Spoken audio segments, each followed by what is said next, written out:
ഇന്ന് നമ്മൾ ചെയ്യാൻ പോകുന്നത് ഒരു മസാല പത്തലാണ്. നമുക്ക് ഇഫ്താറിൻ്റെ സമയത്ത് അതുപോലെ ബ്രേക്ക്ഫാസ്റ്റിനൊക്കെ കഴിക്കാൻ പറ്റിയിട്ടുള്ള നല്ലൊരു ഡിഷ് തന്നെയാണ്.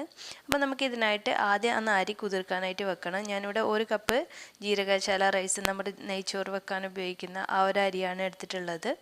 അതുപോലെ തന്നെ നമുക്ക് ഇതിലേക്കായിട്ട് 1 കപ്പ് പച്ചരിയും കൂടി വേണം. അപ്പോൾ 1 കപ്പ് പച്ചരിയും കൂടി ചേർത്തിട്ട് നന്നായിട്ട് കഴുകിയെടുത്തതിന് ശേഷം നമുക്ക് മിനിമം ഒരു 3 മണിക്കൂറെങ്കിലും കുതിർക്കാനായിട്ട് മാറ്റി വെക്കണം.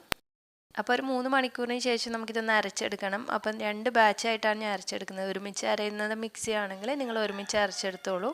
അപ്പോൾ നമ്മൾ അരക്കുമ്പോൾ വെള്ളമല്ല, 1 കപ്പ് തേങ്ങാപ്പാൽ, നല്ല കട്ടിയുള്ള തേങ്ങാപ്പാൽ എടുത്തിട്ടുണ്ട്. അപ്പോൾ കുറച്ച് ലൂസായ തേങ്ങാപ്പാൽ, അതിൽ നിന്ന് ബാക്കിയുള്ളത് ഞാൻ മാറ്റി വെച്ചിട്ടുണ്ട്. അപ്പോൾ നമുക്കത് ആവശ്യമാണെങ്കിൽ ചേർത്ത് കൊടുക്കാം.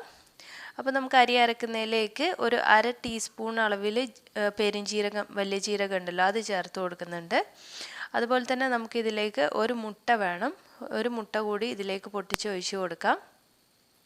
പിന്നെ നമ്മൾ എടുത്ത് വെച്ചിരിക്കുന്ന തേങ്ങാപ്പാലിൽ നിന്ന് പകുതി ചേർത്തിട്ട് നമുക്കിത് നന്നായിട്ട് അരച്ചെടുക്കാം. നല്ല പേസ്റ്റ് ആകുന്നത് വരെ അരച്ചെടുക്കാം. അപ്പോൾ ഇത് അരച്ചെടുത്തിട്ടുണ്ട്. ഇനി ബാക്കിയുള്ള തേങ്ങാപ്പാൽ വെച്ചിട്ട് അരച്ചെടുക്കുകയാണ്.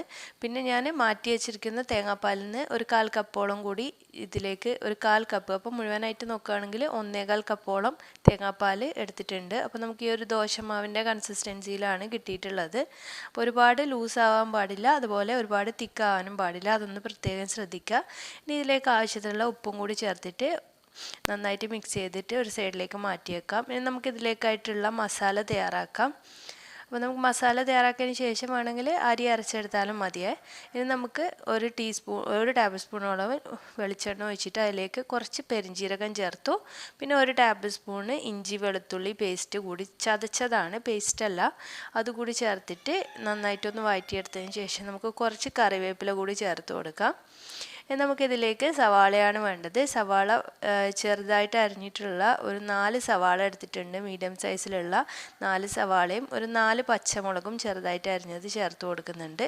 എന്നിട്ടിത് നല്ല പോലെ ഒന്ന് വഴറ്റിയെടുക്കണം. പെട്ടെന്നൊന്ന് വഴണ്ടി വരാനായിട്ട് കുറച്ച് ഉപ്പ് കൂടി ചേർത്തിട്ടാണ് വഴറ്റിയെടുക്കുന്നത്. അപ്പോൾ സവാളയൊക്കെ നല്ല രീതിയിൽ ഇതുപോലെ ഒന്ന് വഴന്ന് വന്നിട്ടുണ്ട്. ഇനി നമുക്കിതിലേക്ക് കുറച്ച് മസാലപ്പൊടികളാണ് ചേർക്കേണ്ടത്. അപ്പോൾ ഞാനിവിടെ 1 ടീസ്പൂൺ അളവിൽ മുളക് പൊടി എടുത്തിട്ടുണ്ട്. പിന്നെ ഒരു 1/4 ടീസ്പൂൺ മഞ്ഞൾപ്പൊടിയും 1 ടീസ്പൂണും കുറച്ച് കൂടുതലായിട്ട് മല്ലിപ്പൊടിയും, പിന്നെ നമുക്ക് ചിക്കൻ മസാല കൂടി ഇതിലേക്ക് ചേർത്ത് കൊടുക്കാം, 1 സ്പൂണ്.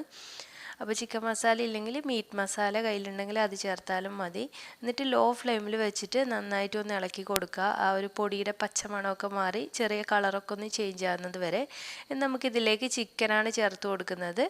അപ്പോൾ ചിക്കൻ ഇത് ഏകദേശം ഒരു 200 ഗ്രാം ചിക്കന്, എല്ലില്ലാത്ത പീസ് എടുത്തിട്ട് മഞ്ഞൾപ്പൊടി, ഉപ്പ്, മുളക് പൊടി ഇതൊക്കെ ഇട്ടിട്ട് വേവിച്ചെടുത്തിട്ട് കൈകൊണ്ട് പിച്ചിയെടുത്തിട്ടുള്ളതാണ്. അപ്പോൾ നമുക്ക് ചിക്കനേക്കാളും കൂടുതൽ ടേസ്റ്റ് ഇതിൽ ബീഫിൻ്റെ ഫില്ലിങ് വരുമ്പോഴാണ്. അപ്പോൾ ബീഫ് ചേർത്തിട്ട് ഇതുപോലെ ചെയ്യാം. ഇനി നമുക്കിതിലേക്ക് കുറച്ച് ഗരം മസാലയും കുരുമുളക് പൊടിയും കൂടി ചേർത്ത് കൊടുക്കാം. ബീഫാണെങ്കിലും സെയിം പോലെ തന്നെ നമ്മൾ മഞ്ഞൾപ്പൊടി, മുളക് പൊടി, ഉപ്പ് ഇതൊക്കെ കൂടി ചേർത്ത് വേവിച്ചെടുത്താൽ മതി. എന്നിട്ട് നമുക്ക് കുറച്ച് മല്ലിയില കൂടി ചേർത്തതിന് ശേഷം ഫ്ലെയിം ഓഫ് ചെയ്യാം. ഇത് നന്നായിട്ടൊന്ന് മിക്സ് ചെയ്തിട്ട് ചെറുതായിട്ടൊന്ന് തണുക്കാനായിട്ട് മാറ്റി വെക്കാം. അപ്പോൾ നമ്മുടെ ഫില്ലിങ്ങും റെഡിയായി, അതുപോലെ തന്നെ മാവും ബാറ്റർ റെഡി ആയിട്ടുണ്ട്. പിന്നെ നമുക്ക് ആവശ്യത്തിന് കുറച്ച് ഗീ വേണം, അതും എടുത്ത് വെച്ചിട്ടുണ്ട്. നമുക്കിത് ആവിയിലാണ് വേവിച്ചെടുക്കുന്നത്. നമുക്ക് ആവി പാത്രത്തിൽ വെള്ളം തിളക്കാനായിട്ട് വെച്ചിട്ടുണ്ട്. ആ ഒരു സമയത്ത് ഞാൻ ഇതുപോലുള്ള ഒരു ടിന്നിലാണ് ഇത് ചെയ്തെടുക്കുന്നത്. നിങ്ങൾക്ക് ഏത് ഷേപ്പിലുള്ള ടിന്ന് വേണമെങ്കിലും എടുക്കാം. ഞാൻ ഇപ്പോൾ ഒരു കേക്കിൻ്റെ മോൾഡാണ് എടുത്തിട്ടുള്ളത്. ഇത് ഏകദേശം ഒരു 8.5 ഇഞ്ചോളം 8.5 ഇഞ്ച് വലുപ്പത്തിലുള്ളതാണ്. അപ്പോൾ വെള്ളം നന്നായിട്ട് തിളക്കുമ്പോൾ നമുക്കൊരു 2 സ്പൂണോളം മാവ് ഒഴിച്ചിട്ട് അതിൻ്റെ മുകളിലായിട്ട് ഇതുപോലെ നമ്മുടെ മസാല വെച്ച് കൊടുക്കാം. അപ്പോൾ ഈ ഒരു ഫില്ലിങ് വെക്കുമ്പോൾ ശ്രദ്ധിക്കുക, ഒരുപാട് സൈഡ്സിൽ വെക്കാതെ കുറച്ചൊന്ന് ഗ്യാപ്പ് ഇട്ടിട്ട് വേണം വെക്കാനായിട്ട്. അപ്പോഴാണ് നമ്മളിത് ചെയ്ത് കഴിയുന്ന സമയത്ത് നല്ല ഭംഗി ഉണ്ടാകുക കാണാനായിട്ട്. എന്നിട്ട് അടച്ച് വെച്ചിട്ട് ഒരു 5 മിനിറ്റ് കൊണ്ട് തന്നെ ഇത് കുക്കായി കിട്ടും. നമുക്ക് ജസ്റ്റ് ഒന്ന് ഈർക്കിലോ അല്ലെങ്കിൽ സ്ക്വയറോ എന്തെങ്കിലും വെച്ചൊന്ന് കുത്തി നോക്കിയാൽ മതി മാവ് അതിലൊട്ടി വരുന്നുണ്ടോ എന്ന്. അപ്പോൾ ഇതിപ്പോൾ കുക്കായി വന്നിട്ടുണ്ട്. വളരെ കുറച്ച് മാവിലുള്ളൂ, അപ്പോൾ പെട്ടെന്ന് തന്നെ കുക്കായി വരും. നമുക്കിതിൻ്റെ സൈഡ്സിലായിട്ട് നമ്മൾ എടുത്ത് വെച്ചിരിക്കുന്ന ഗീ ചേർത്ത് കൊടുക്കാം. ഗീ തന്നെ വേണമെന്ന് നിർബന്ധമില്ല, നമുക്ക് വെളിച്ചെണ്ണ എന്തെങ്കിലും ഓയിലായാലും മതി. ഇപ്പോൾ ഇങ്ങനെ ചേർക്കുന്നതുകൊണ്ട് നമുക്കിത് മുഴുവനായിട്ട് ചെയ്ത് കഴിയുന്ന സമയത്ത് പെട്ടെന്ന് തന്നെ ഈ ഒരു പാത്രത്തിൽ നിന്ന് ഇളക്കി കിട്ടാൻ വേണ്ടിയിട്ടാണ് ഇങ്ങനെ ചെയ്ത് കൊടുക്കുന്നത്. ഇനി നമ്മൾ ബാറ്റർ ഇതിൻ്റെ മുകളിലേക്കായിട്ട് ഒരു 2 സ്പൂൺ കൂടി ഒഴിച്ച് കൊടുക്കുന്നുണ്ട്. എപ്പോഴും ശ്രദ്ധിക്കുക, ഓരോ പ്രാവശ്യവും നമ്മൾ ലെയർ ഒഴിച്ച് കൊടുക്കുമ്പോൾ നന്നായിട്ട് ഇളക്കിയതിന് ശേഷം വേണം ഇത് ഒഴിച്ച് കൊടുക്കാനായിട്ട്. അതൊന്ന് ശ്രദ്ധിക്കുക. എന്നിട്ട് ഞാനിത് ഒരു 2.5 സ്പൂണോളം ഒഴിച്ച് കൊടുക്കുന്നത്. നമ്മുടെ ആ ഒരു ഫില്ലിങ്സ് നന്നായിട്ടൊന്ന് മൂടി വരുന്ന രീതിയിൽ ഒഴിച്ച് കൊടുത്താൽ മതി. നമുക്ക് എത്രയാണോ താല്പര്യം അത്രയും ലെയർ, എത്ര ഫില്ലിങ്സ് ഉണ്ടോ അതുപോലെ എത്ര മാവുണ്ടോ അത്രയും ലെയർ ചെയ്തെടുക്കുക. ഇതുപോലെ ഫില്ലിങ്സ് വെച്ച് കൊടുക്കുക. അതിനുശേഷം വീണ്ടും അടച്ച് വെച്ചിട്ട് ഇതൊന്ന് കുക്ക് ചെയ്തെടുക്കുക. എന്നിട്ട് വെന്തോന്ന് നോക്കിയതിന് ശേഷം നമുക്ക് സൈഡ്സിലൂടെ ഗീ ചേർത്തിട്ട് ഇതിൻ്റെ മുകളിലായിട്ട് നേരത്തെ ചെയ്ത പോലെ തന്നെ സെയിം നമുക്ക് മാവ് തീരുന്നത് വരെ ചെയ്തെടുക്കുക. കുറച്ച് മാവ് ഞാൻ ലാസ്റ്റിൽ ബാക്കി വെച്ചിട്ടുണ്ട്, 1 സ്പൂണോളം മാവ്. കാരണം മുകളിൽ ചെറിയൊരു ഡെക്കറേഷൻ കൊടുക്കാൻ വേണ്ടിയിട്ടാണ്. അപ്പോൾ നിങ്ങൾക്ക് അങ്ങനെ ഡെക്കറേറ്റ് ചെയ്തെടുക്കുന്നൊന്നും ഇല്ലെങ്കിൽ മുഴുവനായിട്ട് ഇതുപോലെ അങ്ങ് ചെയ്തെടുത്താൽ മതി. ഞാനിപ്പോൾ ലാസ്റ്റ് ലെയർ കഴിഞ്ഞതിന് ശേഷം കുറച്ച് മാവ് ബാക്കി വെച്ചിട്ടുണ്ടായിരുന്നു. അപ്പോൾ ഇഫ്താറിൻ്റെ സമയത്തൊക്കെ നമുക്ക് ഒരുപാട് എണ്ണക്കടികളൊക്കെ കഴിച്ച് മടുത്തെങ്കിൽ ഇതുപോലെയൊക്കെ ഒന്ന് ട്രൈ ചെയ്ത് നോക്കാം. നല്ല ടേസ്റ്റി ആയിട്ടുള്ളൊരു ഡിഷ് തന്നെയാണ്. അപ്പോൾ നമ്മുടെ ലാസ്റ്റ് ലെയർ ഒഴിച്ചു കൊടുക്കുകയാണ് ഞാനിവിടെ. അതിൻ്റെ മുകളിലായിട്ട് ഒന്ന് ഡെക്കറേറ്റ് ചെയ്തെടുക്കാനായിട്ട് ഇതുപോലെ കുറച്ച് മല്ലിയിലയും ക്യാരറ്റും ക്യാപ്സിക്കം ഇങ്ങനെ റൗണ്ടായിട്ട് കട്ട് ചെയ്തിട്ട്, റൗണ്ടായിട്ട് ഈ ഒരു നോസിലിൻ്റെ ബാക്ക് സൈഡ് വെച്ചിട്ടാണ് കട്ട് ചെയ്തിട്ടുള്ളത്. അപ്പോൾ നിങ്ങൾക്ക് ഇഷ്ടമുള്ളതുപോലെ ഡെക്കറേറ്റ് ചെയ്യാം, അല്ലെങ്കിൽ ചിക്കൻ്റെ പീസ് വെച്ചിട്ട് തന്നെ ഒന്ന് ഗാർണിഷ് ചെയ്തെടുത്താലും മതിയാവും.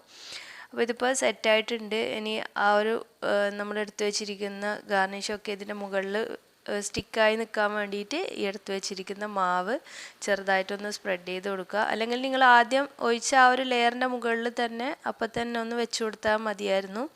അല്ലെങ്കിൽ നിങ്ങൾക്ക് മുകൾ ഭാഗം നല്ല വൈറ്റിലാണ് കിട്ടുന്നതെങ്കിൽ ഇതുപോലെ അങ്ങ് ചെയ്ത് കൊടുത്താൽ മതി.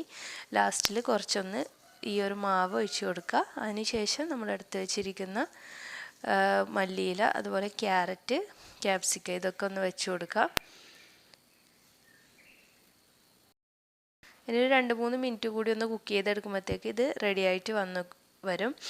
അപ്പോൾ വളരെ സിമ്പിളാണ്, എല്ലാവരും ഒന്ന് ട്രൈ ചെയ്ത് നോക്കൂ. ട്രൈ ചെയ്യുന്ന സമയത്ത് ഫീഡ്ബാക്കൊക്കെ അറിയിക്കുക. അപ്പോൾ ഒന്ന് തണുത്തതിന് ശേഷം പെട്ടെന്ന് തന്നെ ഡിമോൾഡ് ചെയ്തെടുക്കാൻ പറ്റും. അപ്പോൾ ഇത് കട്ട് ചെയ്യുന്ന വീഡിയോ എൻ്റെ ഫോണിൽ നിന്നും ഡിലീറ്റ് ആയി പോയതാണ്. അപ്പോൾ എല്ലാവരും ട്രൈ ചെയ്ത് ഫീഡ്ബാക്കൊക്കെ അറിയിക്കുക. ഇനി മറ്റൊരു നല്ല വീഡിയോ ആയിട്ട് വരുമ്പോഴേക്കും താങ്ക്